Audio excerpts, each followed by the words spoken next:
गुरुर्ब्रह्मा गुरुर्विष्णू गुरुर्देव महेश्वरा गुरु साक्षात परब्रह्म तस्मै श्री गुरुवे नमः. मला वाटते अंतरित्वा वसावे तुझ्या दासबोधासी त्वा बोध व्हावे. अपत्या परिपाववी प्रेम ग्रासा महाराज या सद्गुरु रामदासा. श्रीराम शुका सारिखे पूर्ण वैराग्य जाचे वशिष्ठा परिज्ञान योगेश्वराचे. कवी वाल्मिका सारिखा मान्य ऐसा नमस्कार माझा सद्गुरु रामदासा. जय जय रघुवीर समर्थ. सद्गुरु प्रल्हाद महाराज डॉक्टर काका व आदरणीय मंदाताईंना नमस्कार करते. जयश्रीताईंना वंदन करते. दासबोध अभ्यास वर्गासाठी जमलेल्या तुम्हा सर्व श्रोत्यांना वंदन करते. मागच्या प्रवचनामध्ये आपण बद्ध आणि मुमुक्षूंची लक्षणे अभ्यासली होती. आपल्यापाशी व्यवस्थित पैसा आणि आपली माणसं असली म्हणजे बद्ध माणूस स्वतःला सुरक्षित व सुखी समजतो. पण याच गोष्टी आपल्याला बंधन निर्माण करतात, आत्मज्ञानाच्या आड येतात. असे मनापासून वाटले की मुमुक्षुपणाचा उदय झाला असे समजावे. आपले बंधन हे बंधन रूपाने जाणवले व त्यातून सुटण्याची तीव्र इच्छा होणे हीच मुमुक्षाचा साधक होण्याची पहिली पायरी होय. हीच आत्मकृपेची पहिली खूण आहे. मागा मुमुक्षांचे लक्षण संकेते केले कथन आता परिसा सावधान सावध तो कैसा श्रीराम. अवगुणाचा करुणी त्याग जेने धरिला संत संग तयासी बोलीचे मग साधक ऐसा श्रीराम. जो संतांसी शरण गेला संत जनी आश्वासिला मग तो साधक बोलिला ग्रंथांतरी श्रीराम. उपदेशिले आत्मज्ञान तुटले संसार बंधन दृढते कारणे करी साधन या नाव साधक श्रीराम. धरी श्रवणाची आवडी अद्वैत निरूपणाची गोडी मनने अर्थांतर काढी या नाव साधक श्रीराम. होता सारासार विचार एके होनी तत्पर संदेह छेदुनी दृढोत्तर आत्मज्ञान पाहे श्रीराम. की मागच्या समासामध्ये मुमुक्षांच्या खुणा सांगितल्या होत्या. आता साधकाची लक्षणे या समासात सांगितली आहे. यापूर्वी शिष्य लक्षणामध्ये सत्वगुण लक्षण विरक्त लक्षणे ही आपण अभ्यासली होती. ती साधकांची लक्षणे आहेत. पश्चातापाने पळून निघाल्यानंतर स्वतःच्या झालेल्या चुका दुरुस्त करण्यासाठी दुर्गुण सोडून जो संतांची संगत धरतो व असा शरण आलेल्या साधकाला संतही आपला म्हणतात तोच खरा साधक होय. अद्वैत वेदांताची आवड निर्माण झाल्यामुळे श्रवण होऊन त्यावर मनन करून वाच्यार्थ लक्षार्थाचा यथार्थ विवेक करतो तो साधक होय. श्री गुरूंनी सांगितलेला उपदेश वेदांतशास्त्र व स्वतःचा अनुभवाने तो कीर्तन प्रवचनातून सार असाराचा विचार लक्षपूर्वक ऐकून सर्व शंकांचे निरसन करून घेतो तो साधक. नाना संदेह निवृत्ती भावयाधरी सत्संगती आत्मशास्त्र गुरु प्रचिती ऐक्यतेसी आणि श्रीराम. देहबुद्धी विवेके वारी आत्मबुद्धी सुदृढ धरी श्रवण मनन केलेची करी या नाव साधक श्रीराम. की मनात उठणारे संशय श्रवणातून निर्माण होणाऱ्या शंका आणि विचारण्यासाठी तो संत सहवास धरतो. मी देह आहे जो हा असा आधी ज्याचा दृढभाव झालेला असतो तो विचाराने हळूहळू कमी व्हायला सुरुवात होते आणि मी आत्मा या निश्चयावर तो आरूढ होतो. 9व्या आणि 10व्या ओवीत समर्थ आपल्याला सांगत आहे विचनसुनी दृश्य भान, दृढ धरी आत्मज्ञान, विचारे राखे समाधान, या नाव साधक श्रीराम. तोडूनी द्वैताची उपाधी, अद्वैत वस्तू साधने साधी, लावी ऐक्यतेची समाधी, या नाव साधक श्रीराम. की दृश्यभान म्हणजे द्वैताचे विचाराने पृथक्करण करून अधिष्ठानाशी चित्तवृत्ती दृढ ठेवतो व समाधान सांभाळतो. जोपर्यंत मला मी देह सत्य आहे असे वाटते तोपर्यंत जीव उपाधीमुळे द्वैतामध्ये अडकतो. परंतु जेव्हा ही उपाधी देहाची काढून टाकल्या जाते तेव्हा लक्षात येते की देह ही आत्म्याची उपाधी आहे आणि उपाधी बाजूला केली की सत्याचे दर्शन होते. की जसे एखाद्या तळ्यात पाणी आहे, त्यावर जेव्हा शेवाळ निर्माण होते तेव्हा त्या तळ्याची उपाधी शेवाळ होय. म्हणजे शेवाळ बाजूला केल्याबरोबर स्वच्छ पाणी मिळते. मग शेवाळ असलं काय आणि नसलं काय, पाणी मात्र तिथे आहेच. तसेच इकडे की देह असो अथवा नसो आत्मा आहेच असा विचार करून उपाधीमुळे भासणारे द्वैत बाजूला सारून अद्वैत स्वरूपाच्या अनुसंधानाची साधना करतो व जीवच आत्मा आहे या अनुभवाने समाधी साधतो, तोच साधक होय. हाच विचार ज्ञानेश्वर महाराजांनी ज्ञानेश्वरीमध्ये सांगताना सांगितले की या उपाधी माझी गुप्त, चैतन्य असे सर्वगत, ते तत्वज्ञ संत स्वीकारेती. की असं या उपाधीमध्ये गुप्त असलेलं जे चैतन्य तत्व आहे त्याचा स्वीकार संत लोक करत असतात. आत्मज्ञान जीर्ण जर्जर, त्याचा करी जीर्णोद्वार, विवेके पावे पैल पार, या नाव साधक श्रीराम. की असा हा आत्मा हे प्रत्येकाचे स्वरूप असूनही अविद्येच्या प्रवाहामुळे त्याचे ज्ञान होत नाही. असे हे अज्ञान अनेक जन्म तसेच टिकून राहते आणि राहिल्याने जणू काही हे ज्ञान फार जीर्ण झालेले आहे असं इथे समर्थ आपल्याला सांगत आहे. आपण व्यवहारात पाहतो की एखादे जुने घर झालेले असेल तेव्हा आपण ते पाडून नवीन बांधतो किंवा एखाद्या जुन्या देवळाचा जीर्णोद्धार करतो. त्याप्रमाणे आत्मज्ञान मुळातच आहे, तेच माझं स्वरूप आहे. पण मग या आत्मज्ञानाचा उद्धार विवेकाने करून माया समुद्राच्या पैलतीरावर जातो, तोच साधक होय. मग असा साधक होण्यासाठी काय करावे लागते तर श्रीगुरूंजवळ जावे लागते. गुरु अंजने वीण ते आकळेना, जुने ठेवणे मीपणे ते कळेना. माझं हे जुनं ठेवणं आहे म्हणजे माझं मूळ स्वरूप आत्माच आहे, परंतु मला अज्ञानामुळे ते लक्षात येत नसल्यामुळे मी स्वतःला देह समजते आहे. मग हे अज्ञान घालवण्यासाठी श्री गुरूंचीच आवश्यकता असते, त्याशिवाय आत्मज्ञान होत नाही. उत्तम साधूची लक्षणे अंगीकारी निरूपणे, बळेची स्वरूपाकार होणे, या नाव साधक श्रीराम. असत क्रिया ती सोडली आणि सत्क्रिया ती वाढविली, स्वरूपस्थिती बळावली, या नाव साधक श्रीराम. अवगुण त्यागी दिवसेंदिवस, करी उत्तम गुणाचा अभ्यास, स्वरूपी लावी निजध्यास, या नाव साधक श्रीराम. की सदलक्षणे, ज्ञानाची लक्षणे आणि दैवगुण संपत्ती ही उत्तम साधूंची 3 लक्षणे आहेत. आणि अशा या उत्तम साधूंची लक्षणे निरूपणामधून जेव्हा आपल्या कानावर पडतात आणि ती आपण अभ्यासपूर्वक स्वतःमध्ये बाणवून घेण्याचा प्रयत्न करतो, तोच आत्मानुभवाचा अधिकारी म्हणून अधिकारी होतो.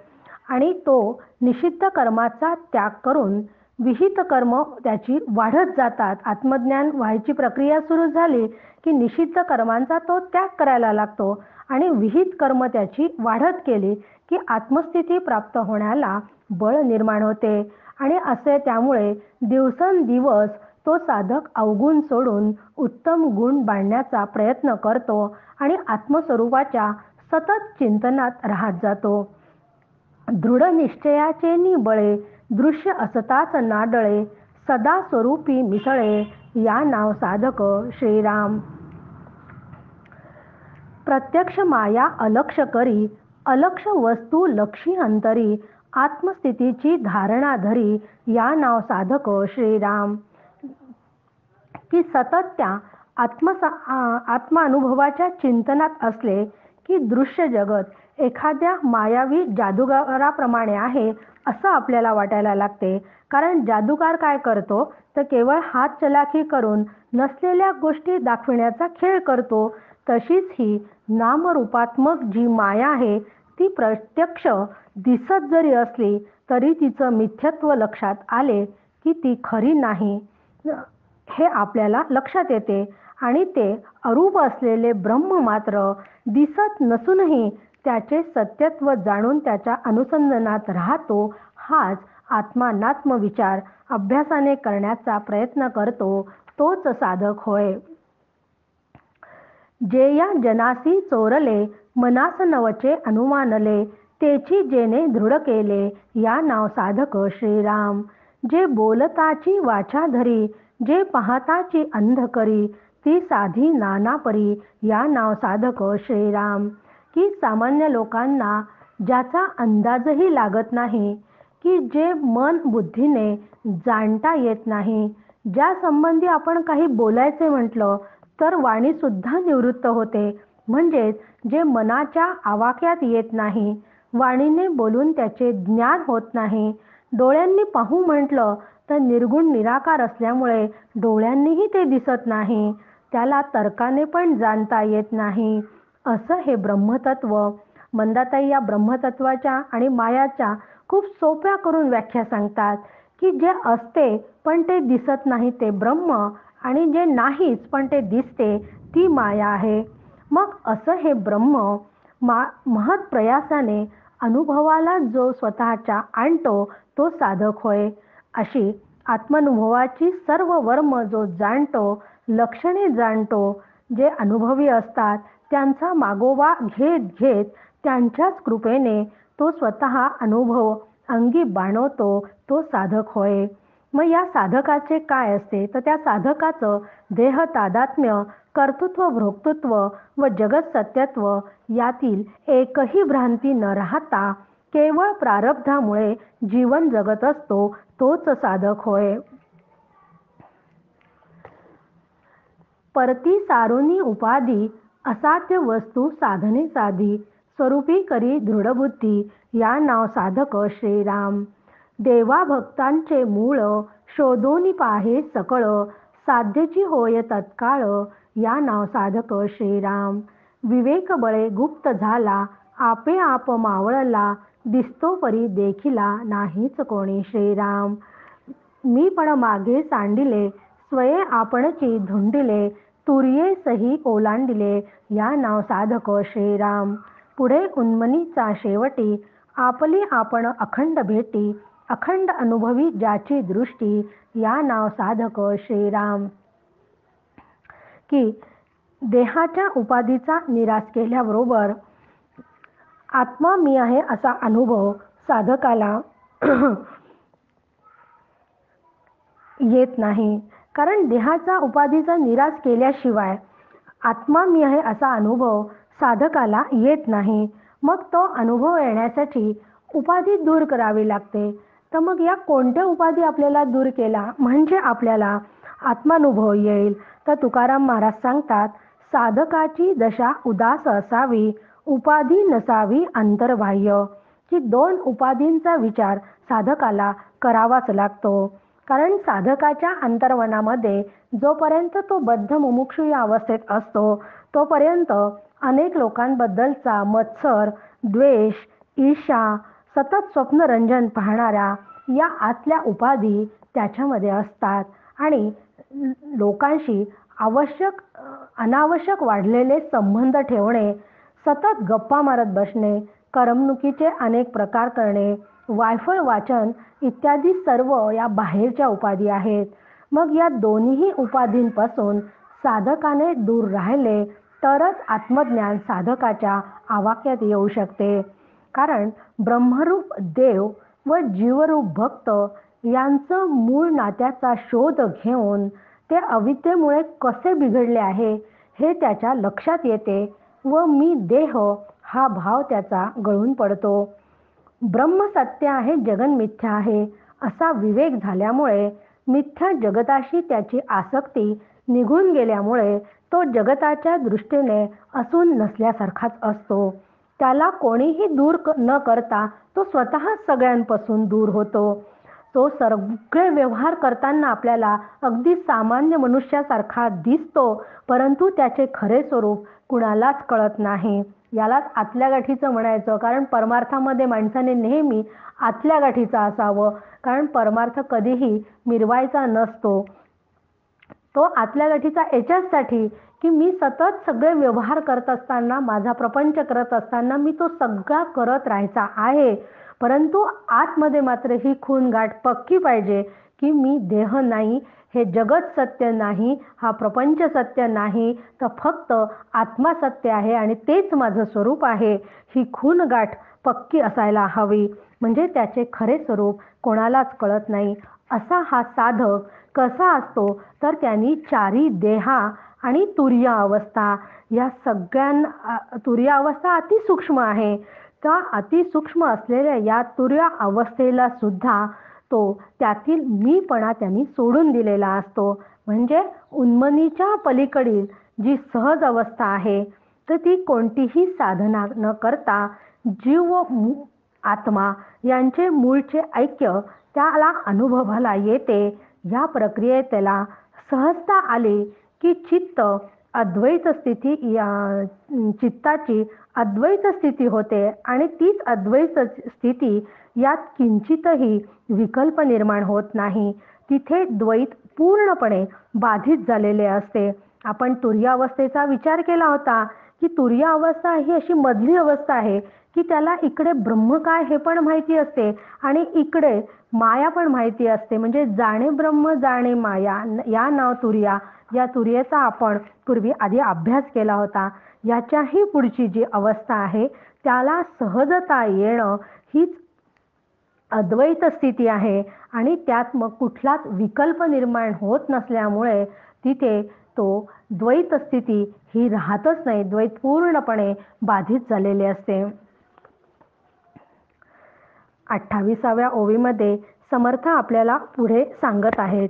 द्वैताचा तडका तोडीला, भासाचा भास मोडीला, देही असोनी विदेह झाला, या नाव साधक श्रीराम. जयास अखंड स्वरूप स्थिती, नाही देहाची अहंकृती, सकळ संदेह निवृत्ती, या नाव साधक श्रीराम. की आतापर्यंत ज्या नामरूपात्मक जगतामध्ये द्वैताच्या पाशांनी तो साधक अडकलेला होता, द्वैतांनी त्याला आवळलेलं होतं, ती भेददृष्टी आता मावळल्यामुळे पाश झुगारून देऊन व्यवहारातील भेद असूनही त्याच्या दृष्टीने तो भेद राहतच नाही. म्हणजे त्याच्या दृष्टीने जग सत्य नाही ही पक्की घुणकाट झालेली असते, म्हणून त्याच्या दृष्टीने भेदच नाही अशी स्थिती त्याची झालेली असते.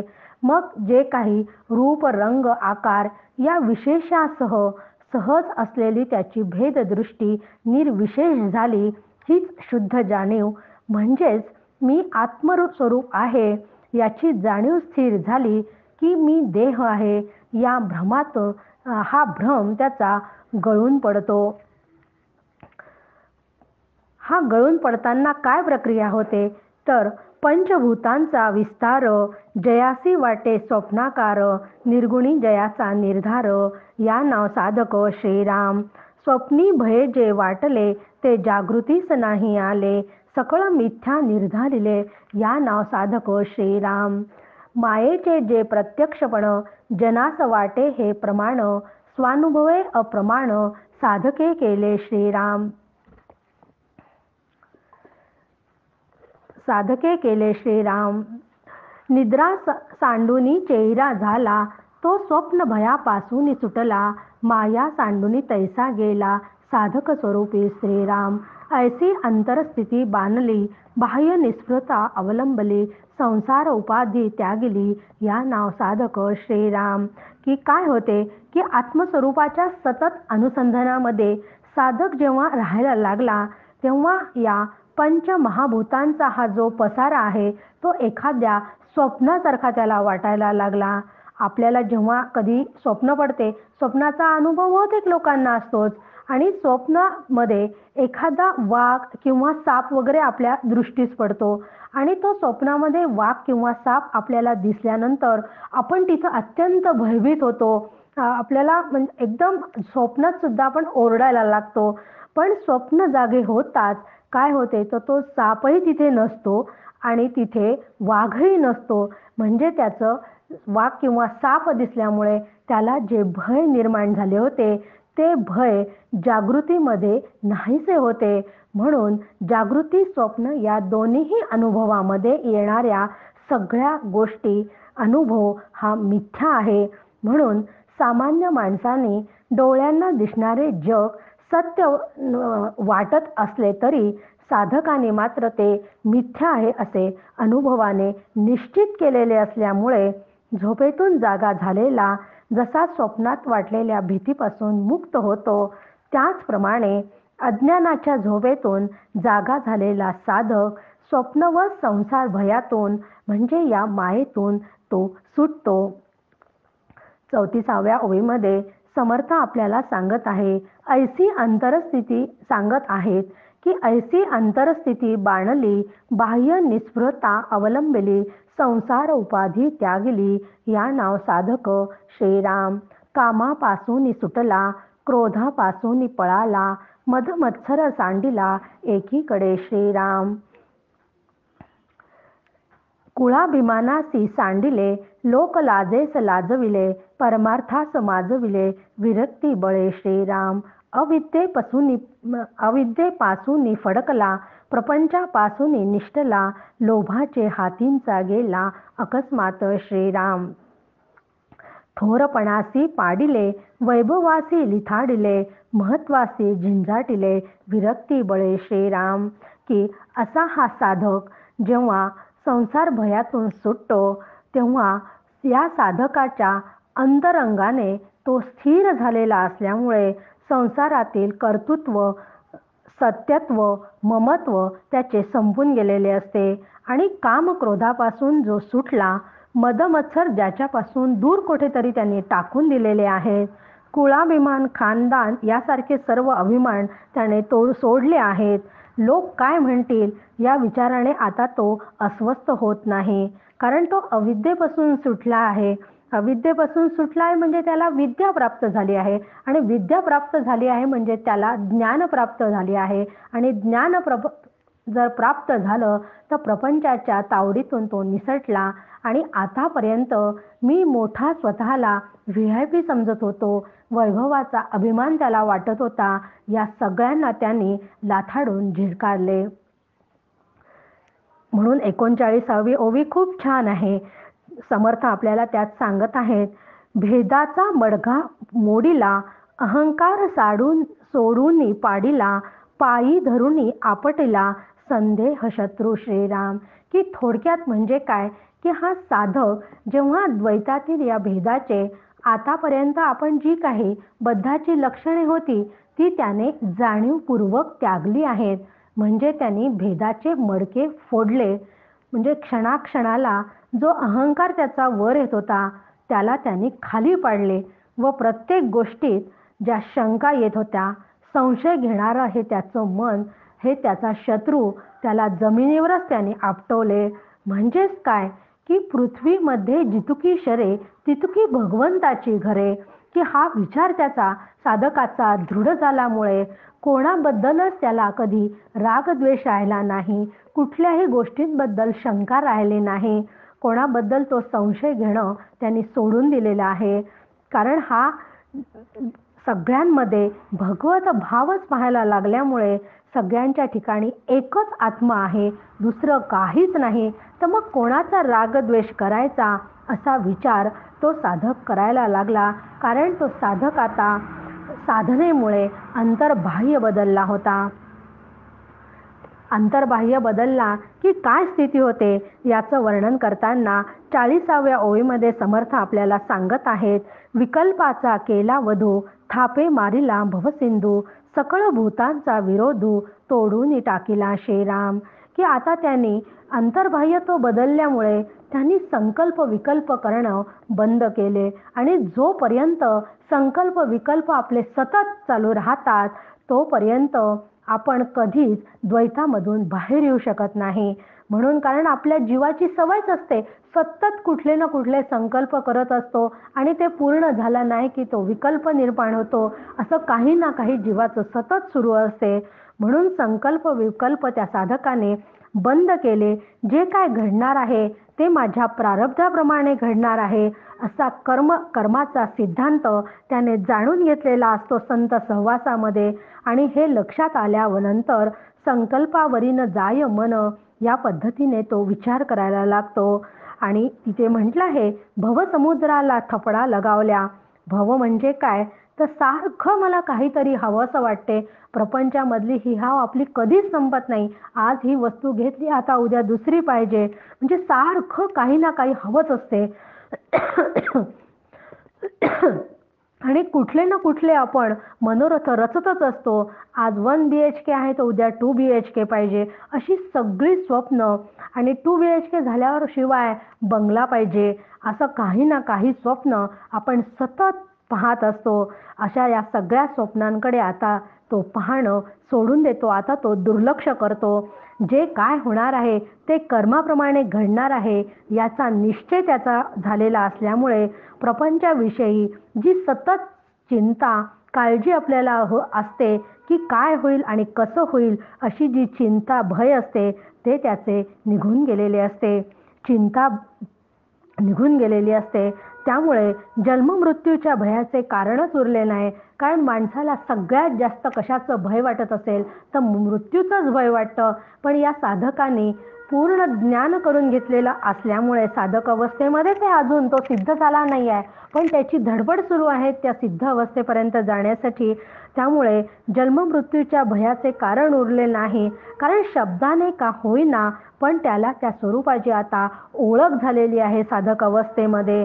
आणि कर्माप्रमाणे फळ मिळणार यावर त्याचा पूर्ण विश्वास आहे. म्हणून 42व्या ओळीमध्ये ते आपल्याला सांगत आहे समर्थ, देह संबंधावरी लोटला, संकल्पावरी उठवला, कल्पनेचा घात केला अकस्मात श्रीराम.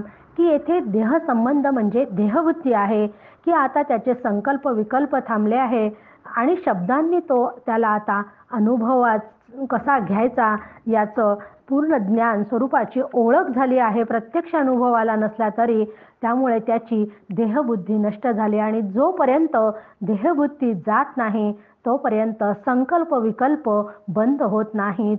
मग त्यांनी तिथं म्हटलं की देहसंबंध म्हणजे देहबुद्धी. मग जसं एखादं भूत पिशाच्य काढण्यासाठी काही मंत्र म्हटल्या जातात तसंच देह मी या अज्ञानाच्या संबंधावर मी ब्रह्म म्हणजे देहबुद्धी ते आत्मबुद्धी करावी हा विचार जो मनाच्या श्लोकात सांगितला आहे तोच इथं ते सांगत आहे की देह मी या संकल्पच त्यांनी सोडून दिला आहे. आणि त्यामुळे काय झालं की संकल्पच सोडून दिला आहे देहबुद्धी म्हणजे कल्पनेचा. कारण हा सगळा जगतातला दृश्यसृष्टीतला सगळा खेळच आहे तो, म्हणजे तो खेळ हा कल्पनेतला असतो. म्हणून त्या कल्पनेचा त्यांनी घात केला असं त्यांनी म्हटलंय. कल्पनेचा घात केला अकस्मात श्रीराम. आणि वास्तवाचा त्यांनी स्वीकार करायला सुरुवात केली. लिंग देहा पुढच्या ओळीमध्ये त्यांनी समर्थ आपल्याला सांगत आहेत, अपदाकासी ताडिले लिंग देहासी विभांडिले, पाषांडास पछाडिले विवेक बळे श्रीराम. गर्वावरी गर्व केला, स्वार्थ अनर्थी घातला, अनर्थ तोही निर्दाळिला, नीती न्याय श्रीराम. की लिंग देहास विभाडिले. मग लिंग देह म्हणजे काय तर वासनात्मक सूक्ष्म देह.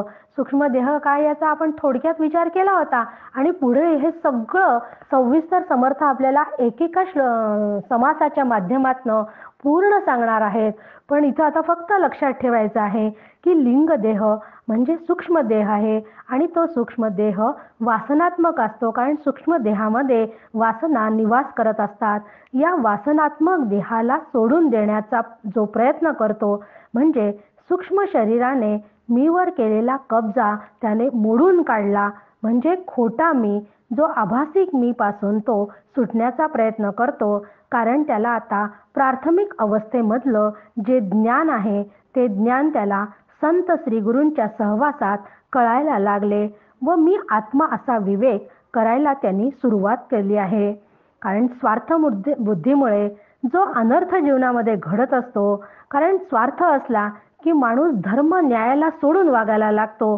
तो नीतीचा न्यायाचा कुठलाच विचार करत नाही. तो फक्त माझा स्वतःचा स्वार्थ त्यात बघतो की यातनं मला काय मिळेल, मग लोकांचं कितीही नुकसान झालं तरी त्याला चालते. मग अशा अनर्थाला इथे साधक थाराच देत नाही. मोहासी मधेची तोडिले, दुःखासी दुधडची केले, शोकास खंडून सांडिले, एकीकडे श्रीराम.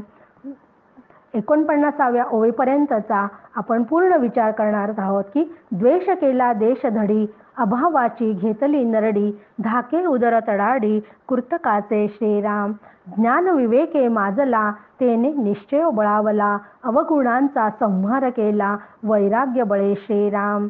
की अधर्मास स्वधर्मे लुटिले, कुकर्मासी सत्कर्मे झुगाटिले, लाटून वाला लाविले, विचारे अविचारासी श्रीराम. की तिरस्कारास तो चिरडला, द्वेष खरडून सांडिला, विषाद अविषादे घातला, पायांदळी श्रीराम. की सगळ्यात काय असेल तर मोहासी मधेची तोडिले. कारण मोह माणसाला खूप अडकवत असतो आणि मोह असा व्यवहारामध्ये आपण मोह हा शब्द जेव्हा वापरतो तेव्हा एखाद्याला सत्तेचा मोह आहे, धनाचा मोह आहे असा अर्थ घेतो. पण परमार्थामध्ये मोह या शब्दाचा अर्थ की जो मी आणि माझे हे जे अज्ञान आहे त्याला मोह म्हणतात. म्हणून मोहासी मधेची तोडिले की त्यांनी आता मी आणि माझे पण सोडून दिलेले आहे. म्हणजे मी आणि माझे पण म्हणजेच अहंता व ममतेचा त्यांनी त्याग केला आहे. त्या अहंता आणि ममतेच्या बेड्यातून त्यांनी स्वतःला सोडवण्यास सुरुवात केलेली आहे. दुःखाचे दुधडची केले म्हणजे दुःखाचे त्याने 2 तुकडे केले आणि व शोकाचेही तुकडे करून 4 दिशांना फेकून दिले असं काकांनी सांगितले आहे. दुःख व शोक हे अविद्येचे परिणाम. दुःख आणि शोक त्यांनी म्हटलं आहे की दुःखाचे 2 तुकडे केले आणि शोकाचे 1 तुकडे केले. तर दुःख आणि शोक हा कशाचा परिणाम आहे तर हा अविद्येचा परिणाम आहे. आत्मा मात्र कसा आहे तो सुखरूप आहे, ज्याला दुःखाचाही स्पर्श होत नाही.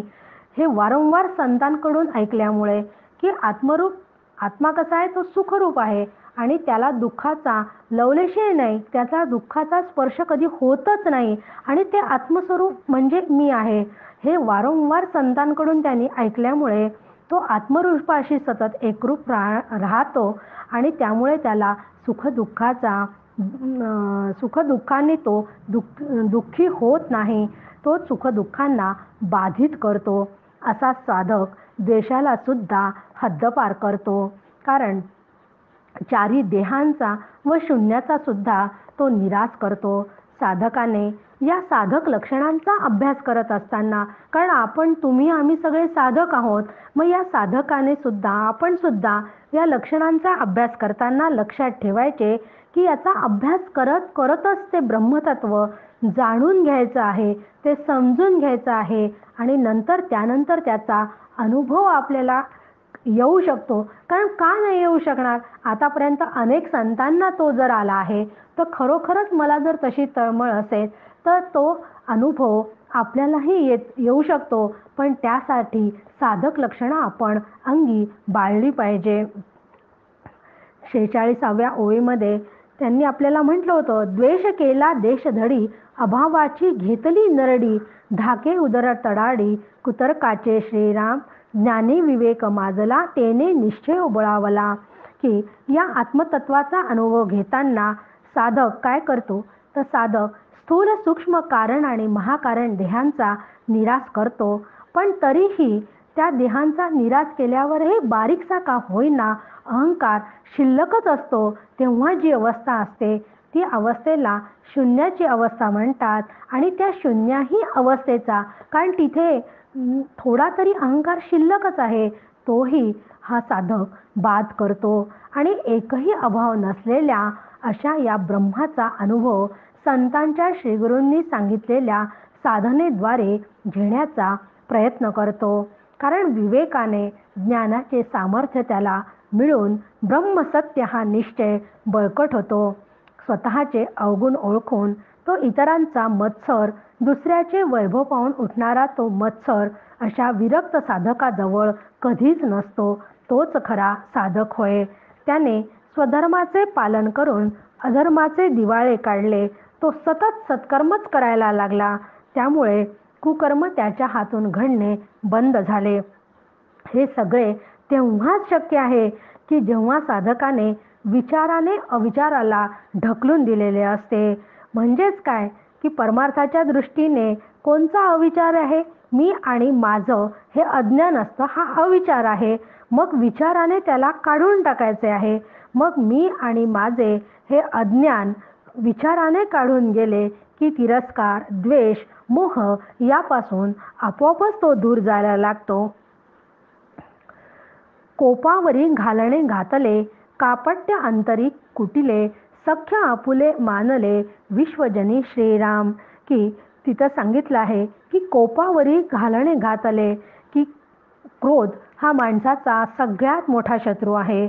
आणि क्रोधामुळे खूप नुकसान होते. व्यवहारातही आपण पाहतो की जो क्रोधी किंवा तापट स्वभावाचा असतो, लोक त्याच्यापासून 4 हात दूरच राहतात. कारण केव्हा तो कधी आपला अपमान करेल याचा काहीच भरोसा नसतो. त्याच्यापेक्षा बाबा त्याच्याशी संबंधही नको आणि त्याच्याशी जास्त घसटही नको, म्हणून त्याच्यापासून दूरच राहतात चांगली माणसं. पण संत विचारांमुळे, सहवासामुळे या साधक अवस्थेमध्ये हा साधक त्या क्रोध, कपटीपणा या सगळ्या अवगुण त्याचे कमी व्हायला लागतात. कारण काम, क्रोध हे नरकाचे द्वार आहे असं ज्ञानेश्वर महाराज सुद्धा ज्ञानेश्वरीत सांगतात. तर तुकाराम महाराज म्हणतात, काम, क्रोध, लोभ ठाईच निमाला, अवघी आनंदाची सृष्टी झाली. कारण काम, क्रोध, लोभ केव्हा कमी होतील? जेव्हा माझी देहबुद्धी कमी होईल आणि देहासक्ती नष्ट झाली आणि आत्मानुभव आला की काम, क्रोध, लोभ हे सगळेच तिथल्या तिथेच ते विरून जातात, असं तुकाराम महाराजांचा अनुभव आहे. म्हणून ते सांगतात की असा काम, क्रोध, लोभ जर तिथेच दडून गेले तर तिथे काय होते? तर तिथं अवघी आनंदाची सृष्टी झाली की आत्मानुभव येतो आणि जीवनामध्ये फक्त आनंदच शिल्लक राहतो. कारण आनंदाशिवाय दुसरं नाहीच. कारण आनंद हेच माझं स्वरूप आहे आणि हे स्वरूपाची प्राप्ती व्हावी म्हणूनच तर आपण सगळेजण इतकी धडपड करतो आहे ना. कारण हा अनुभव संतांचा असतो. म्हणून त्यांनी म्हटलं की अवघी आनंदाची सृष्टी झाली, असा अनुभव तुकाराम महाराजांना आलेला होता. प्रवृत्तीचा केला त्याग, 51वी ओवी. प्रवृत्तीचा केला त्याग, सहृदयाचा सोडिला संग, निवृत्ती पंथे ज्ञानयोग, साधिता झाला श्रीराम. की आता साधकाचा कर्मठपणा अंगी राहिला नाही. कारण कर्मठपणा जर अंगी असेल तर त्याचा काहीच उपयोग होत नाही. कारण कर्मामुळे मोक्ष मिळत नाही, हे साधकाच्या हळूहळू विचारांनी लक्षात यायला केलं. कारण मोक्ष जर हवा असेल तर त्याच्यासाठी विचार आणि विचार केवळ हेच एक साधन आहे आणि विचारांनीच तो मोक्ष मिळतो. पण आपल्याला काय असते की लहानपणापासून सकामतेने कर्म करण्याची सवय असते. आपण ईश्वराजवळ, भगवंताजवळ जातो ना, तर एक तर काहीतरी मागायलाच जातो. किंवा लहानपणी सुद्धा बघा, आपल्याला परीक्षेला जायचं असेल ना, तर आपण लगेच जाताना एखाद्या मंदिरात देवाच्या दर्शनाला जाऊ, लगेच त्या देवाला नमस्कार करू, मला परीक्षेत चांगले मार्क दे, परीक्षेत मी केलेलं मला आठवू दे, आणि मी जर पास झाली चांगल्या मार्कांनी तर मी तुला 11 रुपयाची खडीसाखर ठेवेल. अगदी लहानपणापासून आपल्याला या सकाम कर्माची सवय झालेली असते. पण ही सकामता साधक अवस्थेमध्ये हळूहळू कमी झाली पाहिजे आणि साधकाची होतेच नव्हे, ती व्हायलाच हवी. कारण मग त्याला कर्म केल्याचा अभिमान राहत नाही आणि अभिमान जेव्हा हा गळून जातो तेव्हा त्याचं चित्त शुद्ध व्हायला सुरुवात होते आणि अशा या कर्माचा त्याग करायचा नाही, तर कर्म करताना फक्त फळाची अपेक्षा ठेवायची नाही असं भगवद्गीता आपल्याला सांगते की कर्माचा त्याग कधीच करायचा नाही. माझ्या वाटेला जी कर्म आलेली आहेत ती सगळी कर्म मला करायचीच आहे, पण ती कर्म करत असताना फक्त मी कुठल्याही फळाची अपेक्षा ठेवायची नाही, निष्काम कर्म करायचं असा भगवद्गीतेचा आपल्याला संदेश आहे. मग तसेच आपले गणगोत मित्र कुटुंबीय यांचाही आपल्याला संग सोडायला पाहिजे. जसं निष्काम कर्म करायचं आहे म्हणजे त्याग करायचा आहे, कर्माच्या फळाचा त्याग करायचा आहे म्हणजे ते निष्काम करायचं आहे. मग त्या म्हणजे काय करायचं आहे की ते कर्म मला जरूर करायचं आहे पण त्यात आसक्त व्हायचं नाही. तसंच आपलं गणगोत मित्र कुटुंबीय यांचा सुद्धा आपल्याला संग सोडायचा नाही आहे, पण त्यात फक्त आसक्त व्हायचे नाही. आणि असं जर झालं तरच प्रपंचासक्ती कमी होते. म्हणजेच तिथे म्हटलं आहे ना की प्रवृत्तीचा केला त्याग, सहृदयाचा के सोडिला संग, निवृत्ती पंथे ज्ञानयोग साधिता झाला. की प्रवृत्तीचा त्याग करायचा म्हणजे निवृत्ती मार्गाने ज्ञानयोग साधता येतो. पण त्यासाठी सार विचार करायला पाहिजे की सार काय आणि असार काय आहे. असार गोष्टींचा त्याग करायचा असतो आणि सार तत्व आहे त्याचा स्वीकार करायचा असतो. असा हा साधक सार असाराचा विचार करायला त्याची सुरुवात झालेली आहे. आणि सार विचार करायला लागल्याबरोबर काय झाले आहे की विषय मैदास सिंतरिले, कुविद्येचे वेढा लाविले, आपणास सोडविले आप्त तस्करापासून श्रीराम. की पंचविषयात आतापर्यंत जो अडकलेला होता की शब्द स्पर्श रूप रसगंध हे पंचविषय आहेत आणि त्यामध्ये जो अडकलेला असतो त्याला इथे समर्थांनी तस्कर म्हटलं आहे. मग पंचविषय कधीच सुख किंवा दुःख देत नाहीत, तर त्यातील संवेदना ज्या आहे त्या सुख दुःख देत असतात. म्हणून समर्थांनी मनाच्या श्लोकात म्हटलं आहे, विषयजनित सुखे सौख्य होणार नाही. इतका ठामपणे त्यांनी आपल्याला सांगितलेलं आहे. तरीही पण आपली ओढ विषयांकडेच असते. पण साधक अवस्थेमध्ये संतांच्या सहवासामुळे विषयांकडचा ओढा त्या साधकाचा कमी होतो आणि विषयांपासून मिळणारे सुख अनित्य असते आहे त्याच्या हळूहळू लक्षात आल्यामुळे काय होते की पराधनेतेवरी कोपला, ममतेवरी संतापला, दुराशेचा त्याग केला एकाएकी श्रीराम. की त्यामुळे काय झाले आहे तर देह विषय नातलग संपत्ती इत्यादीवर आत्मरूप मी अवलंबून नाही हे त्यांनी जाणलेले आहे. कारण मला काय वाटते की हे सगळे गणगोत जे आहे हेच म्हणजे मी आणि माझे आहेत, पण आत्मा हा त्यापासून खूप वेगळा आहे. आपण अभ्यास केला होता की मी म्हणजे मन नाही, मी म्हणजे देह नाही, मी म्हणजे अनेक गोष्टींचा केला की मी म्हणजे देह नाही पासून तर मी म्हणजे मन नाही, मी म्हणजे प्राण नाही, इथपर्यंत आपण विचार केला होता. तर मग आत्मरूप या सगळ्यांपेक्षा वेगळा आहे आणि मी स्वतः आत्मरूप आहे. म्हणजे आत्मरूप मी कोणावरही अवलंबून नाही. मग मी तो जर कोणावरही अवलंबून नाही आहे आणि ते जर माझे स्वरूप आहे तर मग माझे म्हणून कोणी व काहीच नाही हे त्या साधकांनी ओळखले आहे. आणि ईश्वरी योजनेनुसार जीवाला त्याच्या प्रारब्धानुसार जे फळ मिळायचं आहे ते पण मिळणार आहे. म्हणून आत्मरूप मी आहे. हा आत्मा नित्यतृप्त आहे, त्याला कुठलीच आशा आता उरलेली नाही. आता त्याचं मन इकडे तिकडे न भटकता ते शांत व्हायला सुरुवात झाल्यामुळे हा साधक सर्व संग सोडून केवळ संत संग साधनेचा अभ्यास करणे आणि त्या सतत सातत्य राखणे याचाच तो विचार करायला लागला. आणि याचाच अर्थ काय की अवांतर गोष्टींमध्ये आजपर्यंत जो साधक रमत होता आपण सुद्धा बघा ना, मैत्रिणींमध्ये रमतो, DC मध्ये रमतो, कुठेतरी आपल्याला देवस्थानी जावं वाटत नाही, हिल स्टेशनला फिरायला जावं लागते आणि मनोरंजनासाठी TV वरच्या सिरियल वगैरे पाहावं लागतं. पण यात सगळं रमणं हा साधक सोडून देतो आणि या साधन मार्गावर आपला प्रयत्न, तो प्रयत्न हा जोडीदार आहे. फार सुंदर वाक्य या काकांनी त्यांच्या दासबोधात सांगितले आहे की या साधन मार्गावर आपला प्रयत्न हाच आपला जोडीदार आहे, असं त्यांनी त्यात अर्थ सांगितला. कारण हा प्रयत्न म्हणजे काय की आता त्यांनी या बाहेरच्या दृश्य जगतामध्ये रमणं कमी केल्यामुळे तो प्रवचन, संत यांच्या विचारावर तो आरूढ व्हायला लागला. त्यांचे विचार समजून तसं वागण्याचा प्रयत्न करायला लागला आणि हाच विचार साधकाने करायला हवा.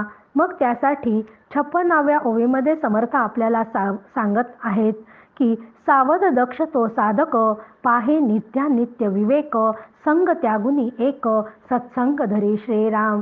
की असा जर मला दृश्य जगताचा सगळा संग सोडायचा असेल तर मग 3 प्रकारचे संग प्रत्येक जीवाच्या आयुष्यात येत असतात. एक कुसंगती आहे, विसंगती आहे आणि संत संगती आहे. तर कुसंगती व विसंगती काय आहे तर सगळे परमार्थ मार्गाकडे, कुसंगती आणि विसंगती ही तर आता तुम्ही आम्ही परमार्थ मार्गाकडे लागलेलो आहे, त्यामुळे आपण कुसंगती कधी धरणारच नाही. कारण आपल्याला सुद्धा आता बद्ध आणि मुमुक्षू लक्षणं ऐकले आहेत आणि आता साधकाची पण लक्ष्य आहे, साधकाची पण लक्षणे ऐकली आहेत आणि आपणही साधक आहोत. मग आपल्यालाही तसं साधक व्हायचं आहे जशी लक्षणे सांगितली आहेत. तर मग आपण आता कुमार्गाकडे कधीच वळणार नाही, विसंगतीकडे पण वळणार नाही आहे, कारण आपण अभ्यास करत आहोत. म्हणून कुसंगती टाळायची आहे. मग कुसंगती टाळणं हे परमार्थात काय आहे हो? तर मग परमार्थामध्ये कुसंगती टाळणं याचा अर्थ काम, क्रोध, मत्सर टाळायचे आहेत. म्हणजे प्रपंचाची संगत हीच कुसंगत आहे. मग आपण पण काय करायला पाहिजे तर आपण सगळे विकार सोडून द्यायला पाहिजे आणि संत संगती धरली पाहिजे. संत संगती ही जाणीवपूर्वक, प्रयत्नपूर्वक सांभाळायची असते. म्हणजे काय की प्रत्यक्ष जेव्हा आयुष्यात संत समोर येतील तेव्हा तर ते करायचंच आहे, पण हे पॉसिबल नाही आहे की प्रत्येक वेळेस आपल्याला संतांचा सहवास घडेलच. म्हणून संगत करायची म्हणजे काय तर ज्यावेळेस संत श्रीगुरूंजवळ आपण नाही त्यावेळेस आपण त्यांच्या विचार आपल्याला साथ देत असतात. म्हणजे त्यांचे विचार समजून उमजून तसं आचरण करायचं, हीच खरी संत संगती आहे. त्यांनी सांगितलेल्या मार्गावर आरूढ होत एक एक पायरी पुढे जात राहायचं, संतांच्या मागे मागे जायचं. मग फक्त म्हणजे काही संत संगती नाही, खरं म्हणजे संत संगती म्हणजेच त्यांनी दिलेल्या विचारावर आरूढ होणं, त्यांनी दिलेल्या साधना सातत्याने मनापासून आणि श्रद्धापूर्वक करत राहणं, ही खरी संत संगती आहे. त्यामुळे होते काय, अशी संत संगती जर आपल्याला मिळाली, आपण त्यांच्या विचारावर आरूढ झालो तर चित्तामधील नित्य अनित्य, सत्य असत्य असा विवेक जागृत होतो आणि आत्मनात्म विवेक जागृत झाल्यामुळे चित्त शुद्ध होते आणि शुद्ध चित्त जर झालेलं असेल तर विवेक आणि वैराग्य संतांच्या संगतीत आपल्याला हळूहळू करायला लागला की परमार्थाचा मार्ग अगदी सोपा होऊन जातो. म्हणून सर्व संग सोडून साधक संत संगती धरतो. मग मी पण स्वतःला साधक समजत असेल तर सर्व संग सोडून संत संगती प्रयत्नपूर्वक सांभाळली पाहिजे. 57व्या ओवीमध्ये समर्थ आपल्याला सांगत आहे, बळेची सारीला संसार, विवेके टाकीला जोजार, शुद्धाचारे अनाचार, भ्रष्टविलासे राम. की वैराग्य आता अंगी बांधल्यामुळे तो संसाराची आसक्ती सोडतो. विवेकाने संसारात येणारे जे सुखदुःख आहे, प्रारब्धाने ती येणारच आहेत, पण हे सुखदुःख जीवाला होणारे आहेत, हे अभ्यासाने साधकाने लक्षात ठेवायला हवे. कारण मी तर आत्मरूप आहे, आत्मा सुखदुःखाच्या पलीकडे आहे. मग त्याला सुखदुःखच नाही हे जर त्याला त्या क्षणाला आठवले की ज्या क्षणाला मी व्यवहार करत असताना माझ्यावर सुखदुःखाचे प्रसंग येतात, त्यावेळेस मला हा संतांनी दिलेला विचार आठवणं हीच खरी साधकाची परीक्षा पण आहे. आणि खरा तोच साधक आहे की ज्याला त्या क्षणाला त्याची आठवण येते आणि आपण सुखदुःखापासून अलिप्त होऊन राहू शकतो. मग आठवले तरच राहू शकणार आहे ना आपण अलिप्त. मग जितकी अलिप्तता वाढत जाईल तितकं चित्तामध्ये आनंद वाढतच राहील, त्याचा आचार शुद्ध होईल. संतांचे आचार विचार ऐकून साधक स्वतःला घडविण्याचा प्रयत्न करत असतो. म्हणून ज्ञानेश्वर महाराज म्हणतात, सर्वेंद्रियाच्या विवेकाचे डोळे निर्माण होतात. की सर्वेंद्रियाचे डोळे म्हणजे काय हो? की तो धर्म न्याय नीतीने वागतो, तो शुद्धाचाराने वागायला सुरुवात करतो. अनाचाराने भ्रष्टाचाराने त्याचे विचार अजिबात नसतात. कारण तो काय आहे, तो पूर्ण साधन त्याच्या अंगामध्ये बेंडला आहे आणि त्याला तळमळ आहे की आता मी सिद्ध झालं पाहिजे आणि आत्मरूप मी आहे हा पक्का निश्चय झालेला असल्यामुळे दृश्य जगतातल्या कुठल्याच गोष्टींवरचा परिणाम त्याच्यावर होत नाही. म्हणजे त्याचं अनाचाराने वागणं सुद्धा बंद होऊन गेलेलं आहे. म्हणून 28व्या ओवीमध्ये समर्थ आपल्याला सांगत आहेत की विसरास विसरला, आळसाचा आळस केला, सावध नाही दुश्चित झाला, दुश्चितपणाचे श्रीराम. की हे ओवी मोठी मार्मिक आहे. त्या शाब्दिक कोट्या आहेत. आतापर्यंत तो साधक कधी कधी साधन करायचा तर कधी कंटाळा करायचा. कारण प्रपंचाच्या गडबडीमध्ये तो साधक साधन करायचा विसरून जात होता. आता पहा ना, चातुर्मास आला ना की आपल्या साधनेला असंच लागतो. कारण चातुर्मास म्हणजे सगळे सणवार आले. ज्या दिवशी सणवार आपल्याकडे असतं आपली साधना सगळी राहूनच जाते. पण असं साधकाच्या बाबतीत होत नसते. कारण प्रपंचाच्या गडबडीत तो आधी विसरायला लागला होता, पण आता मात्र तो साधनारूढ झालेला असल्यामुळे विसरणेच तो विसरून गेला आहे असं समर्थ आपल्याला इथे सांगत आहेत.